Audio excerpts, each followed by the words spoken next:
M ಪ್ರೌರಜಂತಮನುಪೇತಮಪೇತಕೃತ್ಯಂ ದ್ವೈಪಾಯನೋ ವಿರಹ ಕಾತರ ಆಜುಹಾವ ಪುತ್ರೇತಿ ತನ್ಮಯತಯಾ ತರವೋಭಿನೇದುಃ ತಂ ಸರ್ವಭೂತಹೃದಯಂ ಮುನಿಂ ಆನತೋಸ್ಮಿ ಸಚ್ಚಿದಾನಂದರೂಪಾಯ ವಿಶ್ವೋತ್ಪತ್ಯಾದಿಹೇತವೇ ತಾಪತ್ರಯ ವಿನಾಶಾಯ ಶ್ರೀಕೃಷ್ಣಾಯ ವಯಂ ನುಮಃ. ಶ್ರೀಕೃಷ್ಣಾಯ ವಯಂ ನುಮಃ. ಈ ರಂತಿದೇವನ ಕಥೆ ಏನಿದೆ, ಇದು ಚಂದ್ರವಂಶದ ಕಥೆ. ದುಷ್ಯಂತನ ಮಗ ಭರತ, ಭರತನ ಮಗ ಭರದ್ವಾಜ, ಭರದ್ವಾಜನ ಮಗ ಮನ್ಯು, ಮನ್ಯುವಿಗೆ ಬೃಹತ್ ಕ್ಷತ್ರ, ಜಯ, ಮಹಾವೀರ್ಯ, ನರ ಮತ್ತು ಗರ್ಗ ಅನ್ನುವಂತಹ 5 ಜನ ಮಕ್ಕಳಾಗ್ತಾರೆ. ಆ ನರನಿಗೆ ಸಂಕೃತಿ ಅನ್ನುವಂತಹ ಒಬ್ಬ ಮಗ ಆಗ್ತಾನೆ. ಆ ಸಂಕೃತಿಯ ಮಕ್ಕಳೇ ಗುರು ಮತ್ತು ರಂತಿದೇವ್. ಅವರ ಹೆಸರು ರಂತಿದೇವ್. ರಂತಿದೇವನಿಗೆ ಚಂದ್ರವಂಶದ ಸಾಮ್ರಾಜ್ಯದ ಪದವಿ ಸಿಗತ್ತೆ. ಚಂದ್ರವಂಶದ ಸಾಮ್ರಾಜ್ಯದ ಪದವಿ ಸಿಗತ್ತೆ. ಈ ರಂತಿದೇವಸ್ಯ ಹಿ ಯಶಃ ಇಹಾಮುತ್ರ ಚ ಗೀಯತೆ. ದೇವಲೋಕದಲ್ಲೂ ಕೂಡ ಯಾವುದಾದರೂ ಒಬ್ಬ ಭೂಲೋಕದ ರಾಜನ ಹೆಸರು ಜಗದ್ವಿಖ್ಯಾತ ಅಂದ್ರೆ ಅದು ರಂತಿದೇವಂದಂತೆ. ಯಾಕೆ ಅಂದ್ರೆ ಅವನ ಗುಣ ಅಷ್ಟು ದೊಡ್ಡದಿತ್ತು ಅಂತ. ರಂತಿದೇವನ ಗುಣ ಏನಿದೆ ಅದು ಜಗತ್ತೊಳಗೆ ಇನ್ನೊಬ್ಬರಿಗೆ ಬರಕ್ ಸಾಧ್ಯನೇ ಇಲ್ಲ. ಇನ್ನೊಬ್ಬನು ಪ್ರಯತ್ನ ಪಟ್ಟರೂ ಕೂಡ ನ ಭೂತೋ ನ ಭವಿಷ್ಯತಿ ಹೇಳ್ತಾರಲ್ಲ. ಆ ರಾಮ ಹುಟ್ಟಿದಾಗ ಭೋಜರಾಜ ಒಂದು ಮಾತನ್ನು ಬರಿತಾನೆ, ಅದ್ಭುತವಾದ ಮಾತು.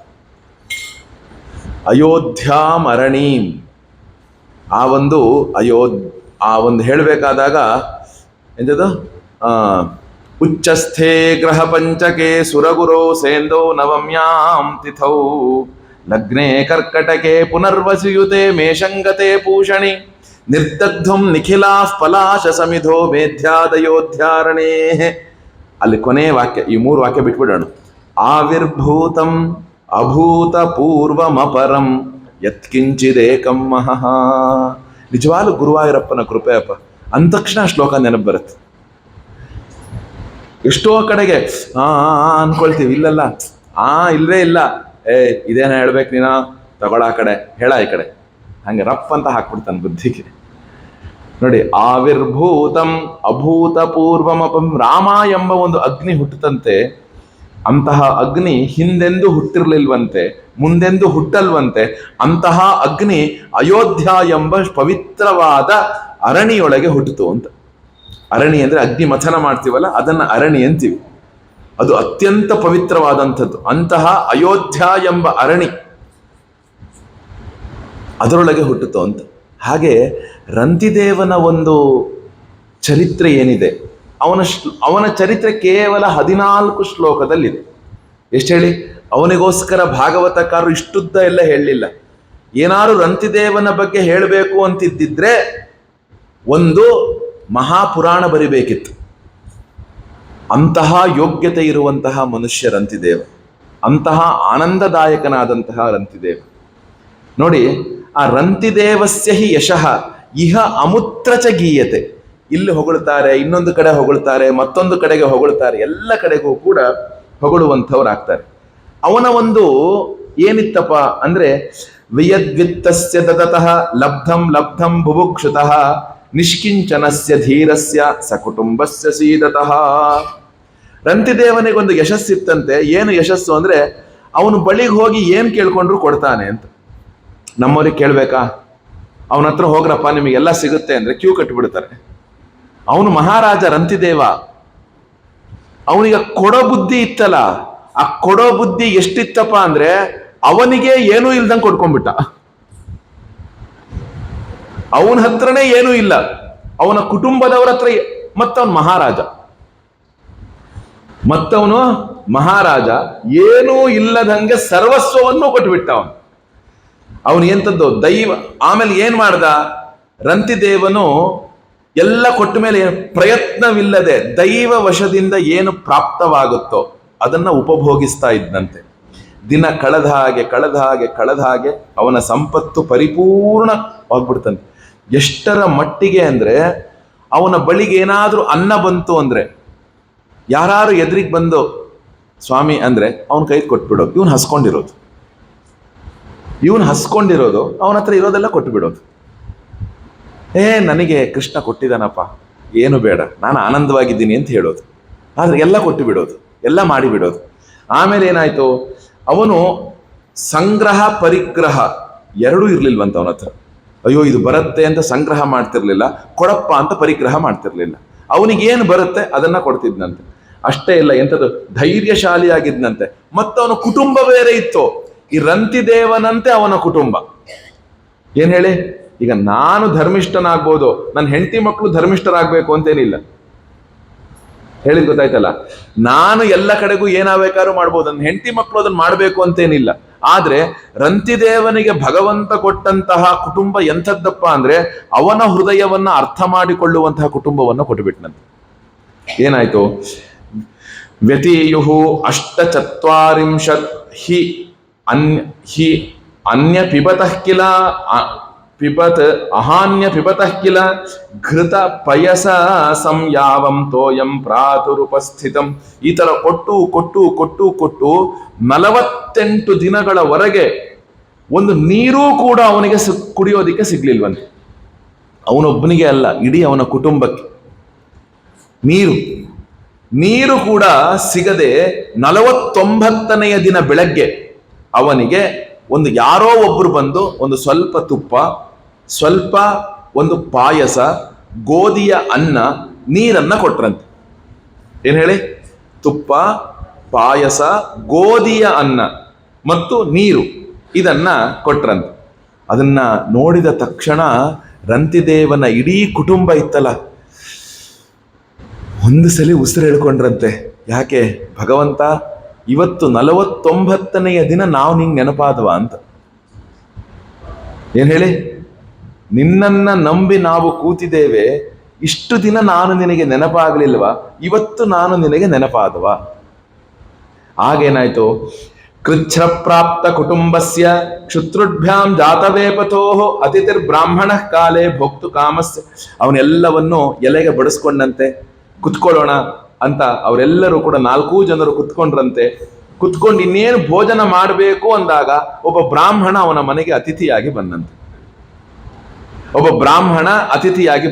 ಅತಿಥಿಯಾಗಿರುವಂತಹ ಬ್ರಾಹ್ಮಣ ಅವರಲ್ಲಿರುವಂತಹ ಒಂದು ಅಂಶವನ್ನ ಆ ಬ್ರಾಹ್ಮಣನಿಗೆ ಕೊಟ್ಟನಂತೆ.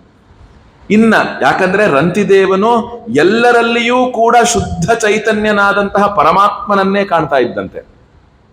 ಹರಿಂ ಸರ್ವತ್ರ ಸಂಪಶ್ಯನ್ ಸ ಭುಕ್ತ್ವಾ ಪ್ರಯಯೋ ದ್ವಿಜಃ. ನಿನ್ನಲ್ಲಿರುವ ಹರಿಗೆ ನಾನು ಅನ್ನವನ್ನ ಕೊಟ್ಟರೆ ನಾನು ತೃಪ್ತನಾಗ್ತೀನಪ್ಪ ಎಂಬ ಭಾವ ಇತ್ತಂತವನಿಗೆ. ನೀನ್ ತಿನ್ನೋ ಅಣಯ್ಯ, ನನಗೆ ಹೊಟ್ಟೆ ತುಂಬತ್ತು. ಏನ್ ಹೇಳಿ, ನೀನ್ ತಿಂದ್ಯಾಪ, ನಿನಗೆ ಸಿಕ್ತಾಪ, ನನಗೆ ಹೊಟ್ಟೆ ತುಂಬತ್ತೆ. ಈ ಭಾವದಲ್ಲಿ ಇದ್ನಂತವನು, ಈ ಒಂದು ಭಾವದೊಳಗೆ ಅವನು ಇದ್ನಂತೆ. ಆ ನಂತರ ಏನಾಯ್ತು, ಅವನಿಗೆ ಅನ್ನವನ್ನ ಹಾಕ್ತಾನೆ. ತಸ್ಮೈ ಅಷ್ಟೊತ್ತಿಗೆ ರಂತಿದೇವ ಇನ್ನ ಆ ಒಂದು ಶುದ್ಧಾಂತಃಕರಣದಿಂದ ಆ ಬ್ರಾಹ್ಮಣನಿಗೆ ಭೋಜನ ಮಾಡಿಸಲು ಹೊರಟು ಹೋದಂತೆ. ಇನ್ನು ಉಳಿದಂತಹ ಅನ್ನ ಇತ್ತಲ್ಲ, ಮತ್ತೆ ಅವ್ರು 4 ಜನ ಹಂಚ್ಕೊಂಡ್ರಂತೆ. ಹಂಚಿಕೊಂಡಾಗ ಅದೇ ಸಮಯಕ್ಕೆ ಇನ್ನೊಬ್ಬ ಅತಿಥಿಯಾಗಿ ಬಂದಂತೆ.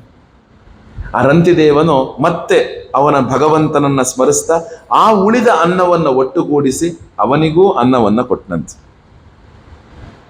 ಒಬ್ಬ ಶೂದ್ರನು ಅತಿಥಿಯಾಗಿ ಬಂದಂತೆ. ಆ ರೀತಿಯಾಗಿ ಅವನು ಊಟ ಮಾಡಿಕೊಂಡು ಹೋದ ನಂತರ ಇಷ್ಟು ಮಿಕ್ತಂತೆ. ಅಷ್ಟೊತ್ತಿಗೆ ಏನಾಯ್ತಂತೆ ಅಂದ್ರೆ, ಒಬ್ಬ ಚಂಡಾಲ ತನ್ನ ಎಲ್ಲಾ ನಾಯಿಗಳ ಪರಿವಾರವನ್ನ ಕರೆದುಕೊಂಡು ಅವನ ಮನೆ ಮುಂದೆ ಬಂದು ನಿಂತು ಕೇಳದಂತೆ, ನಾನು ತುಂಬಾ ಹಸ್ತಿದ್ದೇನೆ, ನನ್ನ ನಾಯಿಗಳೂ ಹಸ್ತಿದೆ, ಅನ್ನ ಕೊಡಿ ಅಂತ. ರಂತಿದೇವ ತನ್ನ ಮಕ್ಕಳು ಹೆಂಡತಿಯ ಕಡೆಗೆ ನೋಡ್ತಾನೆ. ಹೆಂಡತಿ ಮಕ್ಕಳು ಕೈ ಮುಗಿತಾರೆ. ಎಲ್ಲ ತಗೊಂಡೋಗಿ ಎಲ್ಲರಿಗೂ ಊಟವನ್ನ ಮಾಡಿಸ್ತಾನೆ. 48 ದಿನ ಅನ್ನ ತಿಂದಿಲ್ಲ, ಇದು 49ನೇ ದಿನ ಆಗ್ತಾ ಇರೋದು ಕಥೆ. ಹೇಳಿದ್ ಗೊತ್ತಾಯ್ತಲ್ಲ. ಬೆಳಗ್ಗೆ 9 ಗಂಟೆಗೆ ತಿಂಡಿ ಆಗ್ಲಿಲ್ಲ ಅಂದ್ರೆ ಮುಖ ನೋಡ್ತೀವಿ ನಾವು. ಟೈಮ್ ನೋಡೋದು ಮುಖ ನೋಡೋದು, ಟೈಮ್ ನೋಡೋದು ಮುಖ ನೋಡೋದು. 9 ಆಯ್ತು ಇನ್ನೂ ಬಿಡ್ತಿಲ್ಲ ಇವ್ರು, ಏನಪ್ಪ ಇವರು, ಆಯ್ತಲ್ಲ. ಆ ರೀತಿ ಆದಾಗ ತಕ್ಷಣವೇ ಏನಾಯ್ತಂದ್ರೆ ಮುಂದೆ ಆ ನಾಯಿಗಳಿಗೂ ಉಳಿದಿದ್ದೆಲ್ಲ ಊಟ ಮಾಡಿಸದಂತೆ, ಅವನಿಗೂ ಊಟ ಮಾಡಿಸದಂತೆ. ನೀರು ಮಾತ್ರ ಉಳಿತಂತೆ. ಏನ್ ಹೇಳಿ? ನೀರು ಮಾತ್ರ ಉಳಿತಂತೆ. ಆಗ ನೀರು ಉಳಿದಾಗ ಏನಾಯ್ತು ಅಂದ ಮೇಲೆ ಮುಂದೆ ಹೇಳ್ತಾನೆ, ಸ ಆದೃತ್ಯಾವಶಿಷ್ಟಂ ಯದ್ಬಹು ಮಾನ ಪುರಸ್ಕರಂ ತಚ್ಚ ದತ್ವಾ ನಮಶ್ಚಕ್ರೆ ಶ್ವಭ್ಯಶ್ವಪತಯೇ ವಿಬಹು ಪಾನೀಯ ಮಾತ್ರ ಮುಚ್ಛೇಷಂ ತತ್ತೈವ. ಪಾನೀಯ ಮಾತ್ರ ಹತ್ರಕ್ಕೂ ತರಬೇಡಿ, ಇಲ್ಲಿ ಭಾಗವತಕ್ಕೆ ಹಾಕಿ. ಪಾನೀಯ ಮಾತ್ರ ಮುಚ್ಛೇಷಂ ತಚ್ಚೈಕ ಪರಿತರ್ಪಣಂ ಪುಲಸ್ತ್ಯಾಹ ಪಾಸ್ಯತಃ ಪುಲ್ಕಸೋಭ್ಯಾಗಾತ್ ಅಪೋ ದೇಹ್ಯ ಶುಭಸ್ಯ ಮೇ. ಗುರು ಕೃಷ್ಣ ಜನನಕ್ಕೆ ಅವನ ಆಶೀರ್ವಾದ ಕಳಿಸಿದ್ದಾನೆ, ಬೆಣ್ಣೆ ಇದು ಎಲ್ಲ ಕಳಿಸಿದ್ದಾನೆ. ನಾನು ಹೇಳ್ತೀನಲ್ಲಮ್ಮ, ಯಾವತ್ತಿಗೂ ಹೇಳ್ತೀನಿ, ತಿಳ್ಕೊಳ್ಳಿ. ನಾವು ಭಗವಂತನವರಾದರೆ ಭಗವಂತ ನಮ್ಮನ್ನ ನೋಡ್ತಾ ಇರ್ತಾನೆ. ಯಾವ ಸಂದರ್ಭಕ್ಕೆ ಏನು ಬೇಕು ಕೊಡ್ತಾನೆ. ನೀವೆಲ್ಲ ಎಷ್ಟು ಗಂಟೆ ಕ್ಯೂ ನಿಂತ್ರಿ, ಎಷ್ಟು ಮಾಡಿದ್ರಿ? ನಿನ್ನೆ 5 ನಿಮಿಷದಲ್ಲಿ 2 ಸಲ ಹೋಗಿ ಬಂದಿದ್ದೀವಿ ಭಗವಂತನ ಸನ್ನಿಧಾನದ ಒಳಗೆ, ಹೊರಗಲ್ಲ. 5 ನಿಮಿಷದಲ್ಲಿ 2 ಸಲ, ನಾನು ಇವನು ಅವರು, 5 ನಿಮಿಷ, ಜಾಸ್ತಿ ಇಲ್ಲ. ಅಂದ್ರೆ ಭಗವಂತನ ಹೃದಯದಲ್ಲಿ ನಮ್ಮನ್ನ ಕಾಣಬೇಕೆಂಬ ಭಾವ ಬಂತು, ನಮ್ಮ ಹೃದಯದಲ್ಲ ಇಚ್ಛೆ ಇದೆ ಅಂದ್ರೆ ಭಗವಂತ ಈಡೇರಿಸ್ತಾನೆ. ನೋಡಿ, ಆ ಒಂದು ಇದಕ್ಕೆ ಏನಾಯ್ತು, ನೀರನ್ನ ಮಾತ್ರ ಹಿಡ್ಕೊಂಡು ಕುಡಿತಾನೆ. ನೀರನ್ನ ಕುಡಿಬೇಕು ಅನ್ನೋ ಅಷ್ಟೊತ್ತಿಗೆ ಇನ್ನೊಬ್ಬ ಮನೆ ಮುಂದೆ ಬಂದು ನಿಂತ್ಕೊಳ್ತಾನೆ. ತುಂಬಾ ದಿನದಿಂದ ಅವನು, ಅಪ್ಪ ನಾನು ನೀರೂ ಕೂಡ ಕುಡ್ದಿಲ್ಲ ಕಣೋ, ಒಂದ್ ಸ್ವಲ್ಪ ನೀರು ಕೊಡು ಅಂತ ಕೇಳ್ತಾನೆ. ನೀರು ಕೊಡು ಅಂತ ಕೇಳ್ತಾನೆ. ಆ ನೀರನ್ನೂ ಕೂಡ ಪರಿಪೂರ್ಣವಾಗಿ ಅವನಿಗೆ ಕೊಟ್ಟು 49ನೆಯ ದಿನ, ನೆನಪಿಟ್ಟುಕೊಳ್ಳಿ, ಅಷ್ಟು ದಿನದ ಮುಂದೆ ನನ್ನ ಎಲೆ ಇದೆ, ಎಲ್ಲ ಆಹಾರಗಳಿದೆ, ಒಬ್ಬನಿಗೊಂದು ಭಾಗ, ಇನ್ನೊಬ್ಬನಿಗೆ ಇನ್ನೊಂದು ಭಾಗ, ಇನ್ನೊಬ್ಬನ ಲೋಟದಲ್ಲಿ ನೀರಿದೆ. ಆ ನೀರನ್ನು ಕೊಟ್ಟುಬಿಟ್ಟ ರಂತಿದೇವನು ಅವನಿಗೆ ಸಂಕಟ ಪಡ್ತಿದ್ದಂತೆ, ಕೊಟ್ಟುಬಿಟ್ಟಂತೆ. ಆಗ ಒಂದು ಸಲಿ ಆ ಕೃಷ್ಣನ ಕಡೆಗೆ ಕೈ ಮುಗಿದ್ನಂತೆ, ಭಗವಂತನ ಕಡೆಗೆ. ರಂತಿದೇವನ ಪ್ರಾರ್ಥನೆ ನೋಡಿ ಹೇಗಿದೆ. ನಕಾಮಯೇಹಂ ಗತಿಮೀಶ್ವರಾತ್ ಪರಾಂ ಅಷ್ಟರ್ಧಿಯುಕ್ತಾಮಪುನರ್ಭವಂ ವಾ ಆರ್ತಿಂ ಪ್ರಪದ್ಯೆ ಅಖಿಲ ದೇಹ ಭಾಜಂ ಅಂತಸ್ಥಿತೋ ಯೇನ ಭವಂತ್ಯ ದುಃಖಾಃ. ಭಗವಂತ, ನಾನು ನಿನ್ನಲ್ಲಿ ಇಷ್ಟು ದಿನದಲ್ಲಿ ಒಂದೇ ಒಂದು ಪ್ರಾರ್ಥನೆಯನ್ನ ಮಾಡ್ತಿದ್ದೀನಪ್ಪ. ನಾನು ನಿನ್ನ ಹತ್ರ ಅಣಿಮಾದಿ ಅಷ್ಟಸಿದ್ಧಿಗಳನ್ನ ಕೇಳ್ತಿಲ್ಲ, ಪರಮ ಗತಿಯನ್ನ ಬಯಸ್ತಾ ಇಲ್ಲ, ಮೋಕ್ಷವನ್ನೂ ಕೇಳ್ತಿಲ್ಲ. ಏನು ಮಾಡು ಗೊತ್ತಾ ನನಗೆ? ಪ್ರಪಂಚದೊಳಗೆ ಎಷ್ಟು ಜೀವ ಜಂತುಗಳಿದೆಯೋ ಎಲ್ಲರ ಹೃದಯದೊಳಗೆ ನನ್ನನ್ನ ಇರಿಸು. ಎಲ್ಲರ ಹೃದಯದಲ್ಲಿ ಯಾರಿರಬೇಕು? ನಾನಿರ್ಬೇಕು. ನಾನಿದ್ದು ಏನ್ ಮಾಡ್ಬೇಕಪ್ಪ ಅಂದ್ರೆ, ಆ ಜೀವನು ಕೇವಲ ಸುಖವನ್ನ ಅನುಭವಿಸಬೇಕು. ಅವರ ಹೃದಯದಲ್ಲಿದ್ದು ಅವನ ಪ್ರಾರಬ್ಧಕ್ಕೆ ಬರೆದಿರುವ ಎಲ್ಲಾ ಕಷ್ಟವನ್ನ ನಾನು ಅನುಭವಿಸುವಂತೆ ಮಾಡು. ಏನ್ ಹೇಳಿ? ಪ್ರಪಂಚದಲ್ಲಿ ಎಷ್ಟು ಜೀವರಾಶಿಗಳಿದೆಯೋ ಎಲ್ಲರ ಹೃದಯದಲ್ಲಿ ನನ್ನನ್ನ ಕೂಡಿಸು. ಆ ಜೀವ ಕೇವಲ ಸುಖವನ್ನ ಅನುಭವಿಸಬೇಕು. ಅವನ ಪ್ರಾರಬ್ಧದಲ್ಲಿ ಬರೆದಿರುವ ಎಲ್ಲಾ ದುಃಖವನ್ನು ನನಗೇ ಕೊಡು ಅಂತ ರಂತಿದೇವ ಭಗವಂತನಲ್ಲಿ ಪ್ರಾರ್ಥನೆಯನ್ನ ಮಾಡ್ತಾನೆ. ಭಗವಂತನಲ್ಲಿ ಅಂತಸ್ಥಿತೋ ಏನ ಭವಂತ್ಯ ದುಃಖಾಹ, ಆ ಸಹಿಸುವಂತದ್ದಾಗ್ಲಿ. ಮತ್ತಿನ್ನೊಂದು ಶಕ್ತಿ ಕೊಡು. ಏನು ಗೊತ್ತಾ? ಆ ದುಃಖವನ್ನ ಸಹಿಸುವ ಶಕ್ತಿ ಕೊಡು. ಶಕ್ತಿ ಕೊಡು. ಯಾಕೆ? ಈ ದೀನ ಪ್ರಾಣಿ ನೀರನ್ನ ಕುಡಿದಾದ್ರೂ ಕೂಡ ಬದುಕಲು ಇಚ್ಛೆ ಪಡತ್ತೆ. ನೀರು ಕೊಟ್ರೆ ಅವನ ರಕ್ಷಣೆಯಾಗತ್ತೆ. ಇದರಿಂದ ನನ್ನ ಹಸಿವು, ಬಾಯಾರಿಕೆ, ಪೀಡೆ, ಶರೀರದ ಶಿಥಿಲತೆ, ದೀನತೆ, ಗ್ಲಾನಿ, ಶೋಕ, ವಿಷಾದ, ಮೋಹ ಇದೆಲ್ಲವೂ ಕೂಡ ನೋಡಿ, ಅಷ್ಟು ದಿನಗಳ ದುಃಖದಲ್ಲಿರುವಂತಹ ನನಗೆ ಕೈ ನಡುಗುತ್ತಿದೆಯಂತೆ, ನಿಂತ್ಕೊಳ್ಳಕ್ ಆಗ್ತಿಲ್ವಂತೆ. ಎದುರಿಗಿರೋನಿಗೆ ನೀರನ್ನ ಕೊಟ್ಟುಬಿಟ್ಟು ಈಗ ನನಗೆ ನೀರು ಕುಡಿದಷ್ಟು ಸಂತೋಷ ಆಗಿ ನನ್ನ ಶರೀರಕ್ಕೆ ಪುಷ್ಟಿ ಬಂತು ಅಂತ ಹೇಳ್ತಾನಂತೆ. ಏನ್ ಹೇಳಿ? ನನ್ನ ಶರೀರಕ್ಕೆ ಪುಷ್ಟಿ ಬಂತಪ್ಪ ಭಗವಂತ, ನೀನು ಅವನಿಗೆ ಕೊಟ್ಟಿಲ್ಲ. ನಿಜವಾಗ್ಲೂ ನಿಶ್ಚಯವಾಗಿಯೂ ನಾನು ಸುಖಿಯಾಗಿರ್ತೀನಿ. ಹೀಗೆ ಯಾವಾಗ ಉಳಿದ ನೀರನ್ನೂ ಕೂಡ ಆ ಚಂಡಾಲನಿಗೆ ಅವನು ಸ್ವತಃ ಸಾಯ್ತಾ ಇದ್ದಾನೆ ರಂತಿದೇವ. ಅವನು ಸ್ವಾಭಾವಿಕವಾಗಿಯೇ ಅವನ ಹೃದಯ ಕರುಣಾಪೂರ್ತಿಯಾಗಿತ್ತಂತೆ. ಅವನ ಜೀವನದ ಆಧಾರವಾದಂತಹ ನೀರನ್ನೂ ಕೂಡ ಅವನು ದಾನವನ್ನ ಮಾಡಿಬಿಟ್ಟಂತೆ. ರಂತಿದೇವನು ದಾನವನ್ನ ಮಾಡಿಬಿಟ್ಟಂತೆ. ಯಾವಾಗ ಆ ರಂತಿದೇವನು ದಾನವನ್ನ ಮಾಡಿದ್ರೋ, ಯಾರ್ಯಾರು ಬಂದು ಅವನ ಹತ್ರ ಅನ್ನವನ್ನ ಇಸ್ಕೊಂಡಿದ್ರಲ್ಲ, ಅವ್ರು 3 ಜನ ಬಂದ್ರಂತೆ. 3 ಜನ ಎದುರಿಗೆ ಬಂದು ನೋಡ್ತಾನೆ ರಂತಿದೇವ, ಸಾಕ್ಷಾತ್ ಬ್ರಹ್ಮ ವಿಷ್ಣು ಮಹೇಶ್ವರರ ಎದುರಿಗೆ ನಿಂತು ಬಿಟ್ರಂತೆ. ಫಲ ರಂತಿದೇವ, ಫಲ. ನಾವು ಇದುವರೆಗೂ ಒಬ್ಬೊಬ್ಬರು 1000 ಜನರಿಗೆ ಅನುಗ್ರಹ ಮಾಡಿದ್ದೇವೆ, ಆದರೆ ನಿನ್ನಂತಹ ತ್ಯಾಗಿಯನ್ನ ನಾನು ಇದುವರೆಗೂ ನಾವುಗಳೇ ಕಂಡಿಲ್ಲಪ್ಪ ಅಂತಾರೆ. ಏನ್ ಹೇಳಿ? ನಿನ್ನಂತಹ ತ್ಯಾಗಿಯನ್ನ ನಾನು ನೀರನ್ನು ಮುಳುಗುತ್ತಾ ಇದ್ದೀನಿ ಅಂದ್ರೆ ನಾನು ನನ್ನ ಮಕ್ಕಳಿಬ್ಬರನ್ನೂ ಎತ್ತುಕೊಂಡಿದ್ದೇನೆ, ಎಲ್ಲರನ್ನೂ ಎತ್ಕೊಂಡು. ನಾನು ಮುಳುಗುವ ಹಂತ ಬಂತು ಅಂದ್ರೆ, ಒಂದು ಕೋತಿಯನ್ನ ನೋಡ್ತಾ ಇದ್ದೆ ನಾನು ಮೊನ್ನೆ, ಒಂದು ವಿಡಿಯೋ. ಕೈಯಲ್ಲಿ ಮರದಲ್ಲಿದೆ, ನದಿ ಭಾಡ ಹರಿತಾನೆ ಇದೆ, ಹರಿತಾನೆ ಇದೆ, ಹರಿತಾನೆ ಇದೆ. ಆ ಕೋತಿ ಹಿಂಗ್ ಮರಿಯನ್ನು ಎತ್ಕೊಂಡಿದೆ, ಮೇಲಕ್ಕೆ ಹಜುತು, ಮೇಲಕ್ಕೆ ಹಜುತು, ಮೇಲಕ್ಕೆ ಹಜುದು. ಕೋತಿ ಮುಖದ ತನಕ ಬಂತು. ಯಾವಾಗ ಮುಖದ ತನಕ ಬಂತು, ಕೋತಿ ತನ್ನ ಮರಿಯನ್ನು ಕೆಳಗೆ ಹಾಕಿ ಅದ್ರ ಮೇಲೆ ನಿಂತ್ಕೋತು. ನಾನು ನೋಡಿದೆ, ಎಲ್ಲಿಯವರೆಗೆ ನಾನು ಸಹಾಯಕನಾಗಿರ್ತೀನಿ ಗೊತ್ತಾ? ನನ್ನ ಕುತ್ತಿಗೆಗೆ ಬರೋ ತನಕ.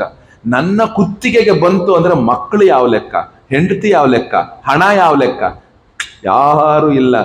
ನಾವೆಲ್ಲರೂ ಕೂಡ ನಮ್ಮ ಸುಖಕ್ಕೆ ನಿಮ್ಮನ್ನೆಲ್ಲ ಇಟ್ಕೊಂಡಿದ್ದೇನೆ ನಾನು. ಏನ್ ಹೇಳಿ? ನನ್ನ ಸುಖಕ್ಕೆ ನೀವೆಲ್ಲರೂ ಕೂಡ, ನಿಮ್ಮಿಂದ ನನಗೆ ದುಃಖ ಅಂದ್ರೆ ನಿಮ್ಮಿಂದ ಓಡಿ ಹೋಗ್ತೇನೆ ನಾನು, ಇರಲ್ಲ ನಿಮ್ಮ ಜೊತೆಗೆ. ನನಗೆ ಹೆಂಡತಿ ಅಂದ್ರೆ ಯಾಕಿಷ್ಟ? ಅವಳು ನನಗೆ ಅನುಕೂಲ ಆಗಿದ್ದಾಳೆ, ಅದಕ್ಕಿಷ್ಟ. ನನಗೆ ವಿಶ್ವನಾಥ್ಜಿ ಅಂದ್ರೆ ಯಾಕಿಷ್ಟ? ವಿಶ್ವನಾಥ್ಜಿ ನನಗೆ ಅನುಕೂಲ ಆಗಿದ್ದಾರೆ, ಅದಕ್ಕಿಷ್ಟ. ವಿಶ್ವನಾಥ್ಜಿಗೆ ಸ್ವಾಮಿ ಅಂದ್ರೆ ಯಾಕಿಷ್ಟ? ಸ್ವಾಮಿ ವಿಶ್ವನಾಥಿಗೆ ಅನುಕೂಲ ಆಗಿದೆ. ಅದೇ ನಾನ್ ನಿಮಗೆ ವಿರುದ್ಧವಾಡಿ, ನೀವು ನನಗೆ ವಿರುದ್ಧ ಮಾಡಿದ್ರೆ ನಿಮ್ಮನ್ನ ನಾನು ಫೋನ್ ಮಾಡ್ತೀನಿ. ಆ ಫೋನ್ ಬಂದ್ರೆ ಹಿಂಗೆ ಎತ್ತೀನಿ ಮೇಲಕ್ಕೆ. ಸುಮ್ಮನೆ ಕಾಟ ಕೊಡ್ತಾರೆ, ಕಿರಿಕಿರಿ ಮಾಡ್ತಾರೆ. ಎಷ್ಟು ಜನಕ್ಕೆ ಮಾಡಲ್ಲ ನಾವು ನಿತ್ಯ ಫೋನನ್ನು ಮೇಲಕ್ಕೆತ್ತಲ್ಲ, ಮೇಲಕ್ಕೆತ್ತಲ್ಲ. ಯಾಕೆ ಹೇಳ್ತಿದೆ? ಫಲ ರಂತಿದೇವ ಅಂದು ಬಿಡ್ತಾರೆ. ಯಾರು? ತ್ರಿಮೂರ್ತಿಗಳು, ಒಬ್ಬೊಬ್ಬ ಅಲ್ಲ, ತ್ರಿಮೂರ್ತಿಗಳು ಫಲ ಫಲ ಫಲ ಅಂತಾರೆ. ಅಪ್ಪ, ನಿನ್ನ ಧೈರ್ಯಕ್ಕೇನಾದ್ರೂ ಒಂದು ಎಲ್ಲೆ ಅನ್ನೋದು ಇದೆಯೇನೋ? ಒಂದು ಲಿಮಿಟ್, ನಿನ್ನ ಧೈರ್ಯಕ್ಕೆ ಒಂದು ಎಲ್ಲೆ ಅನ್ನುವಂಥದ್ದೇನಾದ್ರೂ ಇದೆಯೇನೋ? ಈ ಮಟ್ಟಿನ ಒಂದು ಶಕ್ತಿಯನ್ನ ಹೇಗಪ್ಪ ನಿನಗೆ ಕೊಟ್ರು? ಯಾರಯ್ಯ ಕೊಟ್ರು ನಿನಗೆ ಈ ಮಟ್ಟಿನ ಶಕ್ತಿಯನ್ನ?